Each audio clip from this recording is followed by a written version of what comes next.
দীর্ঘ 20 বছর যুদ্ধের পর আমেরিকা বাধ্য হয় আফগানিস্তান থেকে সেনা প্রত্যাহার করতে। এই সেনা প্রত্যাহারের সময় সমস্ত মিলিটারি গেজেট, অস্ত্রশস্ত্র এবং সমস্ত ছোট গাড়ি, ট্যাঙ্ক আফগানিস্তানেই পড়ে থাকে এবং তার সাথে পড়ে থাকে গুরুত্বপূর্ণ মিলিটারি বেসগুলি। লক্ষ ডলার খরচা করে আমেরিকারা তৈরি করেছিল। আর সেই রকমই একটি গুরুত্বপূর্ণ এয়ারবেস হচ্ছে বাগরাম বিমান ঘাঁটি বা এয়ারবেস। এটি এখন ডোনাল্ড ট্রাম্প পুনরায় দখল করতে চায়।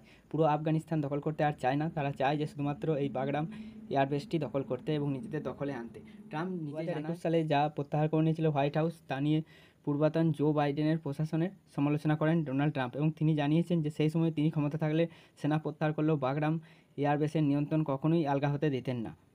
তিনি দাবি করেছেন যে সেখান থেকে চীনের অস্ত্র, পরমাণু অস্ত্র এবং ক্ষেপণাস্ত্র তৈরির কারখানার দূরত্ব মাত্র 1 ঘন্টা দূরে। 500 কিলোমিটার দূরেই আছে চাইনিজ বর্ডার। এছাড়াও এই রিজিয়নটার ওপর নজরদারি চালানোর জন্য, ইরানের ওপর নজরদারি চালানোর জন্য এই এয়ারবেসটি খুবই গুরুত্বপূর্ণ এবং পরবর্তীকালে ইরান এবং ইসরায়েলের যে যুদ্ধ হবে তখনও এই এয়ারবেসটি একটি গুরুত্বপূর্ণ ভূমিকা পালন করতে পারে। এছাড়াও এই রকম একটি স্ট্র্যাটেজিক পজিশনে গুরুত্বপূর্ণ এয়ারবেস থাকলে তার যে গুরুত্বপূর্ণ মিনারেলগুলি আছে সেগুলি এক্সট্রাক্ট করা যেতে পারে, এমনই দাবি করছে ডোনাল্ড ট্রাম্প। তাই তিনি কথাবার্তা শুরু করে দিয়েছেন